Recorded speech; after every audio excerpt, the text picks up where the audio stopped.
বলি দেওয়ার জায়গা, আর করতেই পারলাম না, তাই বাড়িতে থেকে আগে খাইয়ে দিচ্ছে। ছোট ছোট বাচ্চা যারা আছে তারা হচ্ছে আগে খেয়ে নিচ্ছে, তারপরে বড় নিচে আমাকে কমেন্ট করে জানাবেন। তো চলে আসো কই মাছের ঝোল দিয়ে।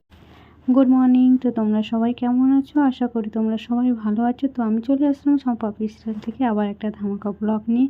তো আমি সকাল সকাল স্নান করে বাড়িতে পুজো দিয়ে চলে আসলাম আমাদের দুর্গাপুরে সেই বিখ্যাত ফিরিঙ্গি মায়ের মন্দিরে। তো আজকের ভীষণ ভিড় লেগেছে, দেখতেই পাচ্ছ। আর বিশেষ করে এখানে শনি মঙ্গলবারে ভিড়টা হয়ে থাকে। আর এখানে যারা স্কুটি গাড়ি বা যাই হোক অনেক এখানে পুজো দেয়।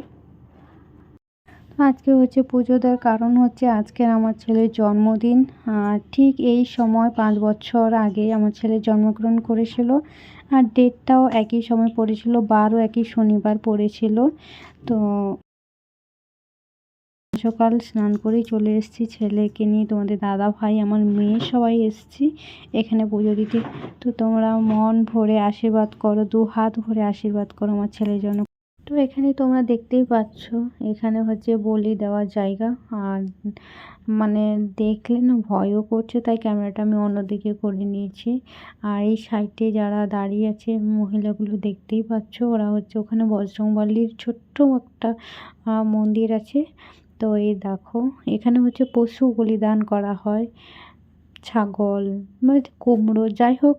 আমি তো বলি এ পর্যন্ত দেখিনি এখানে, কারণ রাত্রে এখানে কালী পুজো হয়, আর আমরা রাত্রে ছোটো বাচ্চাকে নিয়ে আসিও না এখানে, কিন্তু দিনের বেলা এসে পুজো দিয়ে যায়। তো দেখো ভিড়, মানে এত ভিড়, লাইন আর শেষ হচ্ছে না। তোমাদের দাদা ভাই এখানে আমার ছেলেকে নিয়ে দাঁড়িয়ে আছে, কারণ এত ভিড় আজকের, মানে বাচ্চাকে নিয়ে দাঁড়ানো যাচ্ছে না। তোমাদের পেছনটা দেখাচ্ছি দেখো, মানে আমার পেছনে অনেকজন আছে, মানে আমিও ওই লাস্টের দিকে দাঁড়িয়েছিলাম, আস্তে আস্তে করে এগিয়ে এসেছি। তো এই দেখো ছোট্ট করে মুখটা দেখা যাচ্ছে, কারণ আজকের এত ভিড় লেগেছে শনিবারে। অনেকে হচ্ছে স্কুটি নিয়েছে, গাড়ি নিয়েছে, পুজো দিতে এসছে, অনেকে বাচ্চা নামে, অনেকে মানে রেজাল্ট বেরিয়েছে, সব দিক থেকে আজকে মানে শনি মঙ্গলবারটা এখানে বিশেষ করে হচ্ছে পুজো হয়। তো কোথাও গেলে তোমাদের দাদা ভাই একটাই হচ্ছে ডিউটি থাকে, সেটা হচ্ছে আমার ছেলেকে নেওয়া। কারণ কি বলো তো, এই ভিড়ের মধ্যে না ছেলেকে নিয়ে দাঁড়িয়েছিলাম প্রথমে, ও এর শাড়ি ধরে টানছে, ওর দিকে কথা বলছে, মানে কিছু সময় 5 মিনিট দাঁড়িয়ে চুপ করে দাঁড়িয়ে থাকবে, ওই জিনিসটা ওর মধ্যে নেই, শুধু বদমাইশি করবে, মানে এত বদমাইশি সীমার বাইরে। তো তোমাদের দাদা ভাই ওই বিশেষ জিনিসটাকে সামলায়, বুঝলে তো। তো আমি এখানে অনেক চেষ্টা করছি তোমাদের মায়ের মুখটা দেখানোর জন্য, পুরোটা দেখাতে পারছি না, হাফটাই দেখালাম, তার জন্য সরি। কারণ অনেক ভিড়ে তো, তাই হচ্ছে ক্যামেরাটা মোবাইল নিয়ে ঢুকলাম না ভেতরে। তো এখানে দেখো আমি পুজোতে বেরিয়ে চলে এসেছি, এখানে হচ্ছে গণেশ ঠাকুর, দেখতে দেখো কি সুন্দর লাগছে। তো আম্বে মা আছে, গণেশ মাতা আছে, মা সন্তেষী মা আছে। তো এখানে হচ্ছে ছোট্ট গণেশ আছে। তো সবাইকে খুব সুন্দর করে ফুল দিয়ে সাজিয়ে রেখেছে। তো চলো তোমাদের আর একটা মন্দিরে আমি দেখাই। তো এখানে হচ্ছে শিব ঠাকুর, কি সুন্দর দেখো, পিতলের হচ্ছে ঘটির মতন খুব সুন্দর করে সব সময় জল পড়তেই থাকে। তো এটা হচ্ছে সিঁড়ি শিব মন্দিরের নিচে নামার সময়। তো এখনও দেখো এখানে অনেকটা ভিড়।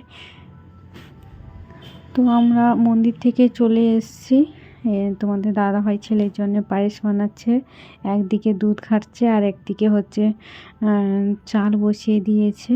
আর দুধটা ফুটে উঠলে চালটা দিয়ে দেবে, চালের মধ্যে দুধটা দিয়ে দেবে।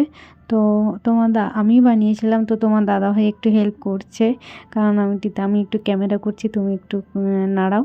তো হালকা একটু জল দিয়েছে তোমাদের দাদা ভাই, তাতে হচ্ছে চালটা ছেড়ে দিয়েছে। তো দুধটা ফুটে উঠলেই দিয়ে দেবে। আর পায়েস তো তোমরা সবাই বানাতে জানো, এটার বলার কিছু নেই। তো তোমাদের দাদাভাই পায়েস বানাচ্ছে, আমাকে বললো আমি একটু আজকে পিঠে খাবো। তো যাই হোক, আমি নারকেলের সন্দেশ নাড়ু বানিয়েছিলাম, কিছুটা থেকে গিয়েছিলো। তো ওই নাড়ুটা একটু গরম করে আর চাল গুঁড়িটা মাখিয়ে তো পুর বানিয়ে ফেললাম। পুর বানিয়ে ফেলে পিঠেটা বসিয়ে দিয়েছি। আর এখানে দেখো পায়েস অলরেডি হয়ে গেছে, পুরো 1 হাঁড়ি পায়েস হয়ে গেছে। আর আমি নাড়ু মানে পিঠে বানানোর পরও আমার নাড়ু 4টে হয়ে গেছে। আমার ছেলে তো ছোট, তো বেশি কিছু আয়োজন করতে পারছি না। আর আশেপাশে মানে ছোট ছোট বাচ্চাদের ডেকেছি, ওদেরকে নিয়ে একটু খাওয়া দাওয়া করবো আর কেকটা কেটে নেব। তো ব্লগটা যদি ভালো লেগে থাকে তো প্লিজ তোমরা লাইক কমেন্ট করো, আর মন ভরে প্লিজ আশীর্বাদ করো সব বাচ্চাদের সবাইকে। তো তোমাদের দাদাভাই এখানে হচ্ছে ক্যান্ডেল জ্বালিয়ে দিচ্ছে। ছোট ছোট বাচ্চাগুলো না, ওরাই বেশি আনন্দ হচ্ছে, ওরাই বেশি খুশি হচ্ছে। প্রত্যেক বছর হচ্ছে ওর স্কুলে করা হয়, এবছর হচ্ছে স্কুলে যাওয়া হয়নি কারণ স্কুল ছুটি পড়েছে, বিয়েবাড়ির জন্য ভাড়া নিয়েছে স্কুলটা, তো তার জন্যে হচ্ছে স্কুলে করতেই পারলাম না। তাই বাড়িতে টুকিটাকি ছোট ছোট বাচ্চাদের ডেকে টুকটাক একটু খাওয়া দাওয়া, ব্যাস ওইটুকুই, আর বেশি কিছু করলাম না। তো আমি এখানে হচ্ছে ফটো তুলতে এসেছিলাম, আর ফটো তুলতে গিয়ে দেখি না আমার ভিডিও হয়ে গেছে, আর সারাদিন ধকল আর শরীর দিচ্ছে না। তো তোমাদের দাদাভাই ও কেক কেটে সবাইকে খাইয়ে দিচ্ছে। আমার ছেলেটা হচ্ছে ছোট, তো ও কেক তো কেটে দিয়েছে কিন্তু খাওয়াতে পারছে না সবাইকে। তো এখানে হচ্ছে আলুর তরকারি দেখতেই পাচ্ছ, আর এখানে হচ্ছে পনিরের তরকারি। তো তোমাদের আজকে মেনুগুলো আমি দেখাচ্ছি কি কি হয়েছে। আর এখানে হয়েছে পরোটা,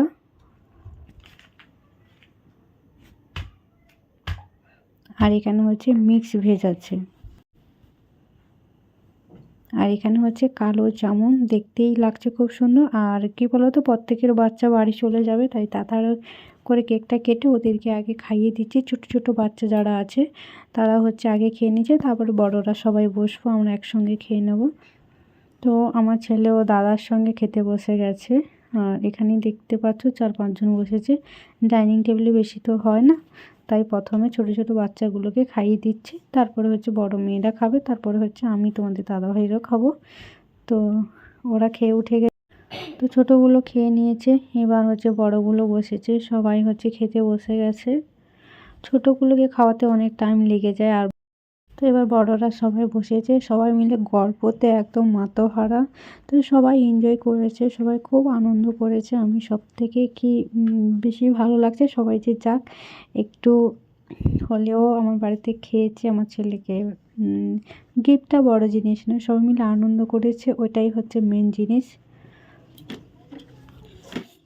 তোমাদের একটা জিনিস দেখাচ্ছি, দেখো। তো তোমাদের দাদাভাই এই যে বড় বড় কই মাছগুলো নিয়ে এসছে, দেখা যাচ্ছে বড় বড় কই মাছগুলো নিয়ে এসছে, এগুলো রান্না করবো আর তোমাদেরকে দেখাবো। আজকে তেল কই রান্না করবো। দেখো কত বড় বড় মাছগুলো, কই মাছগুলো অনেক বড় আছে। তো তোমরা কই মাছের ঝোল দিয়ে ভাত খাবে তো চলে আসো। তো কড়াইতে আমি ভালোভাবে তেল দিয়ে দিয়েছি, আর তেলটা গরম হয়ে যাওয়ার পর মাছগুলো আমি উল্টে পাল্টে করে ভেজে নিয়েছি। তো আমি এখানে রান্না করব তেল কই, আর সেটা আজকে আমি তোমাদের দেখাবো। ব্লগ সব রকমের হয়, অনেকে কুকিং ব্লগ করে, আমি ব্লগের ভিতরে কুকিং নিয়ে এসেছি। আমাদের সারাদিনে কাজের মধ্যেও রান্নাটা একটা আরেকটা কাজ, তো আমি সেটাকেও তুলে ধরলাম। তো দেখো আমি জিরে আর হচ্ছে এলাচ আর শুকনো লঙ্কা ফোড়ন দিয়ে দিয়েছি, আর এটাকে ভালো করে ভাজবো এটা। তো এটা ভাজার পর আমি কিছু পেস্ট করে রেখেছিলাম। তো আমি এখানে পেস্ট করে রেখেছিলাম পেঁয়াজের পেস্ট, টমেটো আর হচ্ছে আদার পেস্ট, কারণ এখানে হচ্ছে রসুন দেওয়া হয়নি, আর রসুন আমি দেবো না। এটা হচ্ছে ভালো করে মশলাটা আমি কষিয়ে নিলাম, যাতে আরও ভালো করে একদম তেল ঝরতে থাকে।